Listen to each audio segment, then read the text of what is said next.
few days has been on the observations that the US FDA has made with regards to the Halol facility. Now, finally, we have our hands on the observations themselves.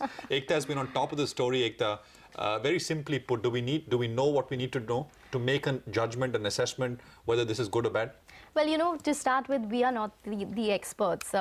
Obviously, all of the experts who are pouring through this big PDF that we have, and surprisingly, these 9 observations over 14 pages, one observation or a couple of them are actually 2.5 odd pages. So that's the reason why you have a 14-page document which has come through for this 483. But the details of these 9 observations, like you mentioned, are out in the public. The reading of these observations as per the experts is that right now it's standard operating procedure. So that means that currently these are observations which could possibly be resolved by Sun Pharma going forward, and that these should be something that we should possibly see some amount of some amount of resolution on, possibly in the next couple of months. We've already highlighted that maybe the April deadline of the Halol facility resolution might not be met, but in the next 6 to 12 months, we should see a resolution of the Halol facility, which should be a positive according to experts. Remember, it's 10% of the FY18 EPS. However, the one thing, the negative that stands out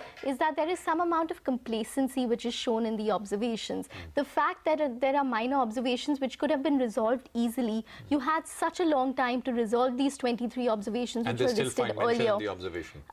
I'm sorry? They still find mention in the observation. I mean, those same issues. No. You can't assess that because the company itself has come out and said that there are no repeat observations. So it's very difficult to... Complacency in what sense? Complacency in terms of, maybe a couple of things in terms of maintaining data, maintaining records, etc., which could have been resolved much more easily and shouldn't have come up in the first place. So that's what the experts are pointing out at this point in time, that maybe there could have been a little more stringency coming in from the Sun Pharma management in terms of these kind of observations which have come up. But overall, the view is that eventually they should see the light of day. The important point is